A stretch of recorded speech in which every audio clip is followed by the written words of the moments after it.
Hello, everyone. Welcome to the first series of the Evolution podcast, where we're meeting with owners of coaching and training small and medium businesses to discuss evolving business and client impact in the era of AI. Today, we're fortunate to have Jason with us. Jason is a leader in the mental health advocacy space. He's written a memoir about his personal success in overcoming mental difficulties and is the founder of a top 10 corporate workshop services provider company called StigmaZero. Welcome, Jason. Please tell us more about yourself. Thank you very much. I appreciate that, Ethan. I founded StigmaZero. It's over 11 years ago now, and I did that after many years as a mental health advocate on a volunteer basis. So I came to this work really through volunteerism, and I came to the volunteerism and the advocacy because I had lived through two really distinct major illnesses and had really seen an incredible difference in the way that people reacted to them. The first was when I was a young boy. I had open heart surgery in 1988 due to a nerve defect in my heart. And I inadvertently learned what it's like to have an illness that bears no stigma. There's nobody judges a little boy with a bad heart. There's no question that you need the surgery or that you need medical treatment. And there's no shame and there's no stigma attached to it at all.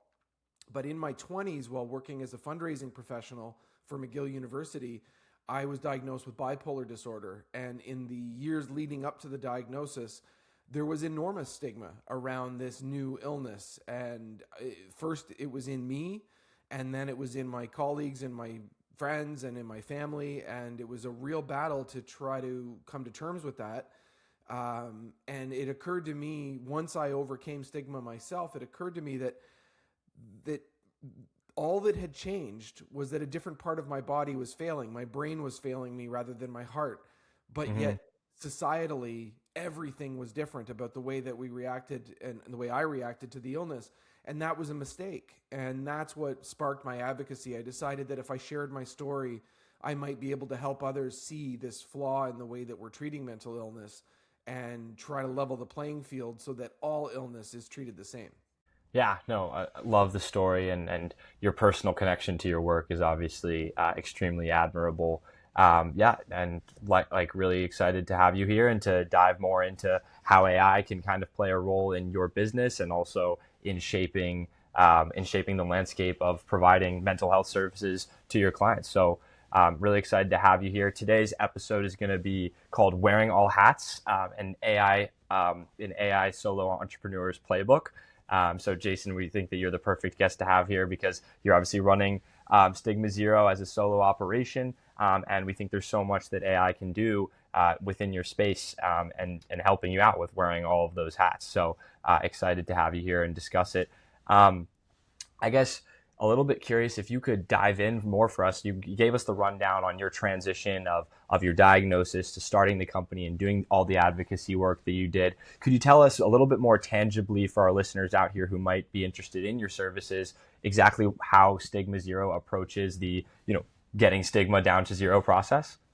Yeah, absolutely. So I offer two distinct services. One is I am a keynote speaker, and I do offer standalone keynotes for corporate events. Anytime an organization wants to put together a mental health event and have a keynote speaker, I'm a good fit for that. And I do share my story in my keynote and my insights that I learned along the way. But I also developed in my second year with StigmaZero, I developed an online training program, and that's primarily the product that I sell to employers. Um, the program is designed based on role, so there's distinct versions of the program for employees, managers, and HR and senior leaders. Mm-hmm. And the idea is that the program is deployed company wide, and everybody knows that everybody else is taking it. It's not that long, actually. It's only 3 to 5 hours, depending on the role. But it's very impactful, and it does an excellent job of really bringing that literacy of what is mental health, what is mental illness, what is stigma, and how can we eradicate it? How can we respond better to mental illness in ourselves and in others? And scenario training and specific workplace scenarios. We go over all of that. And for the managers and senior leaders, we even go into protocols like communication protocols when somebody takes a sick leave and doesn't disclose what their illness is, return to work protocols, those kinds of things. We really go into the weeds on all of that. And the general cadence, that the way that it works with a new client is often I'll do a launch keynote that will introduce the training, and then the training gets rolled out to everybody. Then they're asked to do it within a couple of months usually. And there's an entrance survey and an exit survey in the training, and I collect that data and I share that data with my client.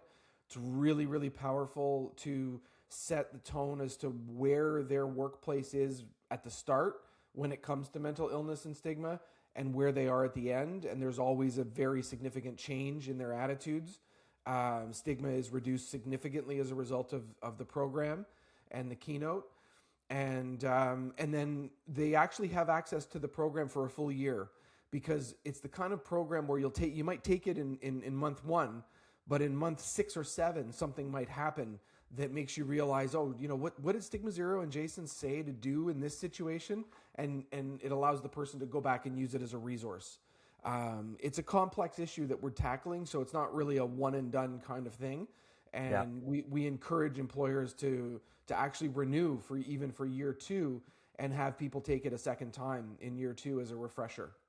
Yeah, I think the model's super valuable. I think it's important that there's delineation by roles, a different framework that exists within each role as you're delineating it out, right? Like it's very catered to them, it sounds like, and super smart on you for doing the 1-year subscription thing rather than just having it be a lecture that is like X amount of time and just one and done. Because I feel like, people, for better or worse, get into a state where they're doing well, they're in a flow state at work and whatnot. And so maybe they're not paying as much attention or don't see the value as much. But I feel like each of us probably at least once a year on average has some kind of incident that comes up and has overlap with our professional lives. So it's great to have that ability to go back to it. And, I think that was a very clever business decision on your part, but also extremely valuable to the client. So that makes a lot of sense. Another thing I like to ask people, especially solopreneurs that come on to the show, is what does like a week in the life look like for you? You're wearing all the hats of your business. Obviously, you explained to me you love just the client side, as we all do, and you wish you could spend all your time focusing on that. What else takes up a week in the life of Jason? For sure. Yeah, there's definitely content creation. I have a weekly newsletter on LinkedIn called the Mental Health Caddy that I'm pretty religious about producing content for. We've got close to 1,000 subscribers to that. And Wow. and so that's lovely. I've got a good audience there that is enjoying that content. Other marketing efforts as well, and then outreach to potential new clients. I do a lot of outreach on LinkedIn.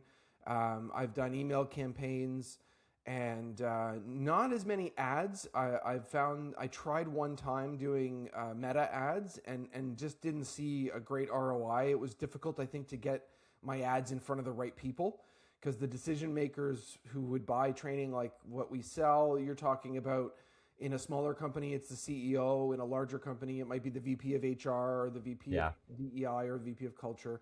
And so getting in front of those people is a little bit easier to do using LinkedIn. So there's definitely a certain amount of business development work that I do every week. And then I'll have discovery meetings. Those will be the initial meetings with potential clients who want to learn more about StigmaZero and learn more about our offering, and for me to learn more about what their needs are. And I find that the time from initial meeting until closing a deal and moving forward, it averages sort of 3 to 6 months. It tends not to be fast. Yeah.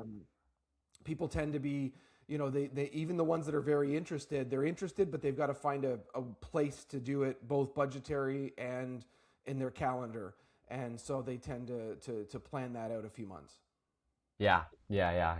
It requires the internal sell and the upsell to the higher level C-suite if it is like an HR representative.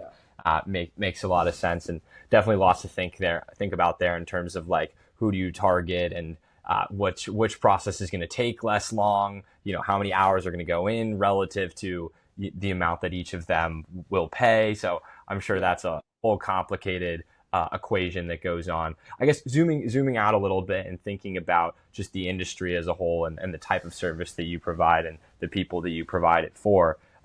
Like one thing I think that comes really to the forefront from the AI front is, you're teaching empathy, emotional intelligence, psychological safety. And so I guess like there's definitely this question mark surrounding where do you draw the line between what AI should and shouldn't be doing as, we're having conversations about mental health, but also providing services for mental health.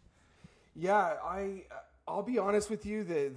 I'm in a very much a discovery phase with AI and with what it can do, and I do think that that's a relevant question that I frankly don't have the answer to yet. Where that line is, the capabilities are incredible. I know some of the service providers that I've worked with have used AI as part of their process, and so in that sense, I've used it peripherally. But I don't currently use a lot of AI in my everyday business yet. Yeah. I'm sort of still learning and figuring out where that fits and where it can be the most help. I do think that in identifying potential clients, there's definitely a lot of upside there in what AI can do. And in finding, like, I know one company that I've spoken with, I haven't worked with, but they do a very good job of scraping the internet, trying to find signals of actions that individuals have taken that shows interest in a particular topic, and then marketing to those people based on that data. And that's certainly something that AI does that without AI you couldn't do. Yeah. Yeah, no, definitely potential there on the running the business side. I think I was thinking a little bit more just in terms of, I know I've seen a couple of companies that have been using AI to like create videos, and it's like fake people like in these videos and Yes. training and whatnot. I was just curious more, like, I know that you obviously have your training courses and you do the production of those. Yeah. And so like was curious if you'd thought about that at all, and like if there's a line there that you don't want to cross to maintain the strong results you've been having with your clients. Yeah, definitely. When it comes to the content, like even when I'm writing my newsletter, I might use AI as a prompt to come up with ideas of what I might talk about, but I never use AI to write the piece ever. Yeah. And I would never use AI to produce a video. I just don't think it's anywhere near developed enough to be able to do that well. Yeah. And I think it's a sad world in which it becomes good enough that it's like fake Agreed. people. Like you're getting to the point where it's like people are like, it's not at that point yet. It's like, well, let's define that point before we say we're not at it. You're saying that the point that we're trying to reach is like duplicating, humanity and trying to make it feel human enough that people are actually tricked into thinking that it is human. And it's like, my personal perspective, despite working in the field, is that I don't think that that's a place that I want to go with it. Yeah. I think it subtracts, and I don't think that the value that type of AI provides is actually is going to resonate and drive value. So yeah, I think we're on the same page there. Just an interesting thought point. But yeah, another question that I had is, I'm thinking about, I used to work at Boston Consulting Group, and it was extremely like enduring job. And I think that there's like definitely a question around certain types of companies and clientele bases for you that like have needs for services like StigmaZero, right? Where they could really plug in and be helpful. But then you have like corporate culture and, just the way it is kind of things within industries where there's not a want to procure the services. So I'm curious, like, what your main thoughts are. Does the want and the need overlap, or have you seen that it's disconnected? Yeah, for sure. There are some industries where there is a bit of a disconnect where they don't see the direct link between psychological safety in the workplace and actual profitability. And it's funny because I actually have data that proves that and is very compelling, but it's difficult. Some places just won't take that leap. They won't recognize that this is a business decision. They view any kind of training in mental health as like a nice to have and something that is secondary to the business, to the core of the business, which is a little bit short-sighted when you look at it, because people are your business. Having your employees be high functioning and productive and healthy and all of those things are they all should be part of the same goal, always, of the organization, in order to achieve the overarching targets that are there for it every year. And the best companies that I work with are the ones that recognize that taking care of their people is an investment that always has an ROI. Yeah, yeah. Could you tell us a little bit about that? Actually, I remember you saying that there was the Crawford company that you worked with, and you cited a couple of anecdotes. I think that might be great for our listeners to hear, like what tangibly the benefits have been to them. I know there's the quantitative side and the qualitative, but would love to hear you shed some light on that as we move into talking about your company in more Yeah, for detail. sure. Yeah, Crawford Accounting is a global accounting firm that they deployed my training worldwide, and they had such a good response rate to it that they ended up working with me to do a case study that we published together, and that case study highlighted things like, for example, in the entrance survey, I ask two questions of everyone, amongst others, but the two key ones are: how comfortable would you feel disclosing a physical illness to your colleagues and or manager? And then the next question is: how comfortable would you feel disclosing a mental illness to your colleagues or manager? And at the beginning of the program, at the entrance, the answers are almost universally the same. Around 70% are comfortable disclosing a physical illness, and only 30% are comfortable disclosing a mental illness. And that statistic right there and then is evidence of stigma, because there's no other reason why there would be a difference. The only difference is that there is a stigma around mental illness. There's a fear of judgment, a fear of discrimination, a fear of challenges, to your career, impediments to your career. And so at the end of the survey, what they saw was the answers were the same for physical and mental illness. And so in that sense, you had proof that the stigma was eradicated, which was amazing. They also had incredibly high recommend numbers. The percentage of people who would recommend this training to a colleague was like 98%. And that was heard of for their business or their professional development programs. And then the last thing was I put in an optional text box. The question is simply: do you have any other comments about StigmaZero's training? And people can skip it, and they don't have to do anything there. But we ended up collecting incredible comments from people. And I remember a few from Crawford that really stuck with me. One of them was a man who said, this training, when I first heard that I had to take it, I kind of rolled my eyes and thought, oh no, not another one of these. But as I took the training, I immediately saw the value in it. And having completed it, I can say that it's the best professional development training I've ever been given. And it's not only made me a better manager, it's made me a better father and husband. So those kinds of Amazing. are pretty incredible to get from people having taken a program that you designed. Yeah. My next question was like, what are the things that are working well at StigmaZero right now? And I'm sure, like, in your mind, like, that's the best, thing that has come of your company, is hearing things like that. I mean, It really is. Yeah, it's and also the other really important area is that there's a pocket of people who are in society and are in every company, and these are people who are facing the onset of a current mental illness or mental health challenge that they don't know how to deal with it. They don't know they don't know how to ask for help.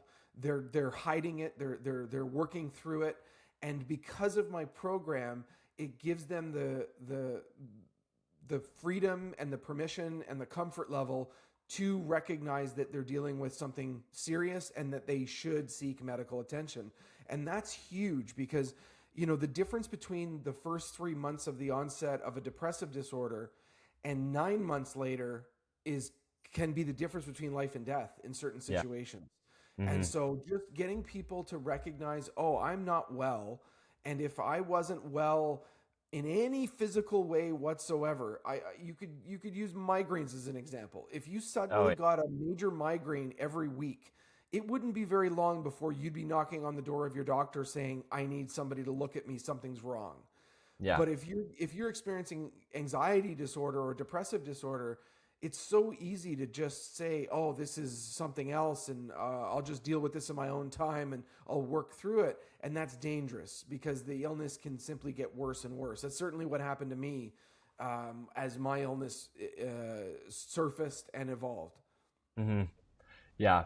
I like the migraine example to like connect it back like to the brain. It's like there are Yeah. multiple things in the brain. We view some things this way and we view others this other way. Like Why? this is more apples. Not that like migraines and mental health, it's the same type of thing, but like it's not fully apples to oranges, right? Like Right. look at the brain. Like Exactly. it's the same organ having problems that are implicating people in um, really challenging ways in both cases, and needs to be treated and viewed that way. Yep. Totally agree. Into that question that I wanted to ask, other things that are working well, maybe more from a business perspective. Curious, like what you just feel like, oh, this is going really great for StigmaZero right now. Um, Certainly the fact that as a society, there in the last 5 to 10 years, there have been significant advancements in recognizing that mental illness needs to be treated differently and better.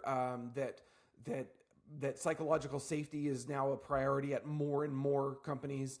Yeah. I would say that the tide is turning in the right direction, and that things are improving overall, and that makes Stigma Zero certainly better positioned or in a good position to Yeah. respond to the growing need. Mhm. When I started, it was a little bit like standing on a soapbox in a farmer's field and no one was around. Not many people were talking about mental health when I started talking about it. Mhm. And certainly psychological safety, I don't think it was even really a known Point. Yeah. phrase. So that's the main thing, is that as a society, things are moving in the right direction, which has been really encouraging to see. Gotcha. Gotcha. And then so, all right, we know it's going well, and it's great to see the results coming into play and the increasing demand, which, those things go hand in hand with one another, which you've been a fantastic catalyst in, and congratulations on that. Thank you. Curious what's been more on the challenging and frustrating side, especially as maybe industry wise, things are looking in pretty good shape. Debatably, I'm sure there's some macro stuff that it's gone down maybe over in the last like year and a half too, but Yeah. large scale things are moving in the right direction or in a good direction for your business. What's been challenging? What's been frustrating over the last, let's say, 6 months? Yeah, I mean, the impact of the change in the politics in the U.S. has definitely been negative. Certainly, like the fact that DEI went from a valid concept to a bit of a vilified concept is a bit disconcerting, Yeah. especially given where it came from and the purpose of it. That's anything that silos us more is dangerous and is unfortunate to see. Hmm. So that's been certainly a concern in my mind, and in general, the transition from finding a new prospective client and having that first discovery meeting and then getting to the point where they want to partner, that process always is more difficult and takes longer than I would like it to take. Yeah. That's something that is the most challenging part of my business for sure. Hmm. Is that because no matter how much this is needed, and no matter how much you can prove that there's an ROI, it's still an unplanned expense in a lot of budgets. Yeah. That's the reality, is that they might see the value in it, but they didn't plan for it. And so it creates some blockages there that can take time to overcome. Yeah, no, makes sense. I'm sure that the Crawford case study being handy can like help push that along in some cases. But yeah. I mean, it's hard. Like teams are trying to work with tight budgets, and hopefully the power of AI, like helping out businesses, frees up some extra budget for the things that matter, and that ends up Agreed. being next economic for or let's say socioeconomic force that benefits you, just as the wave of caring for mental health more has. No, that's great to hear. I guess curious how you're thinking about your growth strategy, right? Like a lot of solopreneurs right now, especially, I feel like there's like one of two things. It's either I need more clients, I need to keep focusing on this, or it's I'm starting to have too many clients slash like I want to use my free time a little bit better and have a life outside of working all the time. Yeah. Like So it's like this constant back and forth between operations and like client acquisition. Yeah. Curious how you're thinking about that in terms of growth. Yeah, my vision for the growth of the company is actually I'd like to see a shift from me doing business development to me focusing more on speaking and getting the message out that way. And I also recognize that a great way for me to find new potential clients is through speaking engagements, because Right. then, if I speak at a conference and there's several hundred people in the room that represent 200 companies, that's 200 potential clients in one room that have actually heard me talk and can see the value of what it is that I do. And that's what makes StigmaZero so unique, is our online program. I'm the instructor in it, and I do weave in my personal experiences into the narrative. And the reason Uh, I do that is because it was proven to me in research that when it comes to something like mental illness that has a stigma, that has a discomfort around it, people tend to listen more to someone who's been there, someone who's lived through it, someone who yeah. actually knows what they're talking about, not just from a clinician's point of view. And so that's a perspective. Like, I still bring the clinical and the factual and the back research backed, facts and figures, but it's told through the narrative of someone who's actually lived it, and that impact is Yeah. huge. Yeah, no, I can see that being big, especially like in the US, we're having like a pretty decently sized, I feel like, anti like big pharma kind of Yeah. thing going on right now, which I personally think is super valid. I think that pharmaceuticals are overly pushed as a solution path, whereas there's many, like you said, right? Sometimes medical, like the medical route doesn't always mean pills. It can mean Right. meditation. It could mean therapy, right? There's so many different Yep. avenues. And so right now, I feel like people are looking for not this like professional, medically backed, medical as in pharmaceutically backed Yeah. solution. And so being able to voice like, hey, I resonate with this. This is how I went through this. And I'm also now at this point an expert in understanding all the different ways of going through this and dealing with it successfully is huge. And being able to voice that in front of a lot of people, that's going to be the key unlock moment for Yeah. people, especially if they're sitting in that crowd dealing with something which statistics say somebody will be, right? Yeah, exactly. And so I think that's the natural growth pattern for StigmaZero will be bringing in somebody to do business development and letting me focus on getting and delivering speaking engagements, and then the leads that come from those speaking engagements go through the business development person, and it grows from there. That would be the ideal way to do it. Yeah, yeah, no, that makes a lot of sense. It sounds like a great approach. And yeah, with that, kind of heading into our last section here, curious like where you see, like, let's say that you do achieve this vision and have reached like a new state and you've got more clients and have shifted your focus. Where do you see like Stigma Zero looking like in 12 months, let's say? Or I guess Honestly, not I where would I be meant to say like what do you see? Sorry, like do you see yeah. like new people involved? Like do you have you training anybody right now to bring onto the team if you're able to grow even more? Sorry, I Yeah, I'm not there yet, but that would be a wonderful place to be in a year. If I could get to a place where I have a fuller calendar for speaking engagements, and I have enough leads coming in that I could actually have a full-time business development person and offload that part of the job to somebody who's really highly skilled in that specific role. That would be a wonderful place to be in a year. That's certainly a goal. yeah, no, that's fantastic. Um, well, I hope that you get there and achieve all of your goals. Thank you. And I think that it would be great for our listeners to know where they can learn more about your company. And I know, am I right in saying that you have a book that you've released as well, right? Yeah, in 2019, I published a book. It's called Jason Won Stigma Zero, like a score, my battle with mental illness at home and in the workplace. And it is a memoir. I share my story and how I went through my open heart surgery and later bipolar disorder and all that came with that, all the stigma that I struggled with and then ultimately overcame and how I overcame it.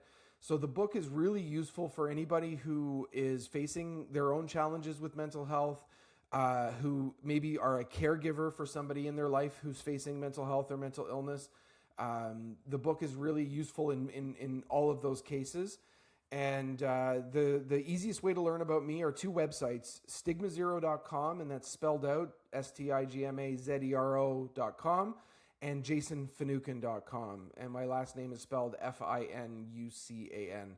JasonFinucan.com is my speaker website, and StigmaZero covers all of the training offerings that we have there, and there's information about the book on both websites. Fantastic. All right. Thanks for sharing, Jason. And to our listeners, if anybody is interested in learning more, you've got the information. But yeah, thanks, Jason. It's been great. I appreciated you. And thank you. Awesome. I appreciate your questions. Really insightful. If today's conversation resonated with you and you're looking to learn how business leaders are driving value using AI, make sure to hit subscribe. Feel free to check out our other episodes. And I've also left my LinkedIn in the description below. So you're welcome to connect. And I will see you next time.